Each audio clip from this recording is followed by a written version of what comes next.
Good morning, guys. I cannot believe that I am filming this video. It's so exciting and nerve-wracking at the same time to think that I am pregnant with our second baby. And so that is why I wanted to film this video of my pregnancy test line progression. I didn't do it with my first pregnancy, and I really wish that I had, but it was kind of a little bit of a special situation where I took a test when I thought I was supposed to. It came up negative, so I never thought to take more than one test on that day. I just thought negative meant negative, and there wasn't anything that I could do after that. So I then went on a very mini vacation out of state, was supposed to get my period while I was on vacation, didn't get it, which never happens to me. I have a very consistent cycle.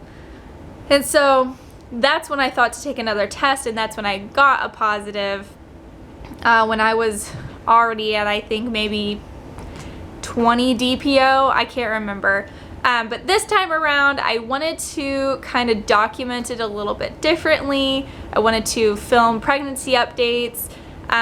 So I am starting with my pregnancy test line progression. I know that with this one, as I was testing, I was researching similar videos, looking at other tests and how they might show up on different days. And so yeah, here I am with my own personal pregnancy test line progression video.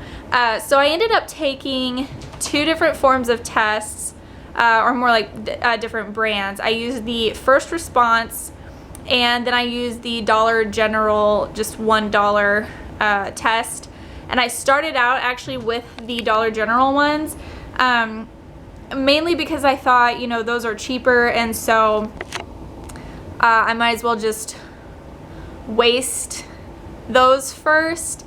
I started testing at 8 DPO, days past ovulation, with those $1 ones, and I knew that it wasn't going to come up positive, but I tested anyway because I know that there's some lucky women out there that get just the faintest of little lines on 8 DPO, or even 9 or 10.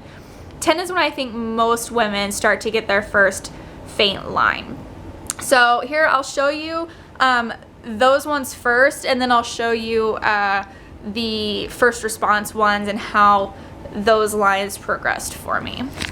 So on 8 DPO, there was nothing. I knew that would happen. 9 DPO, absolutely nothing. Wasn't shocked.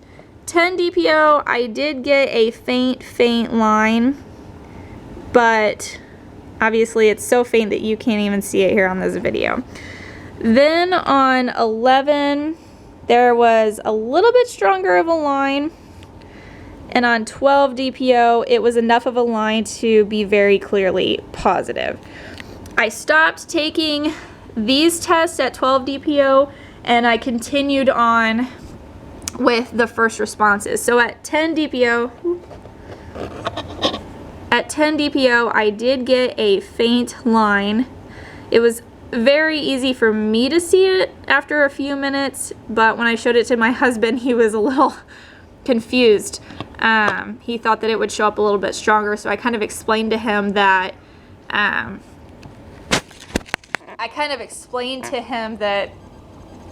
HCG levels progress every 48 hours. They double every 48 hours, and so a faint line is still a positive. So he was more secure with these tests, though, once it started showing up a lot stronger. On 11 DPO, it was starkly different. I mean, you can see the difference between 10 and 11. On 12 DPO, in the morning, I took a test, and it, to me, looked a little bit fainter than 11. So that kind of concerned me, and so I took another test in the afternoon, and it showed up a little bit stronger. I'm not sure if that test for the morning of 12 DPO was just like the dye was weird or something. I don't know.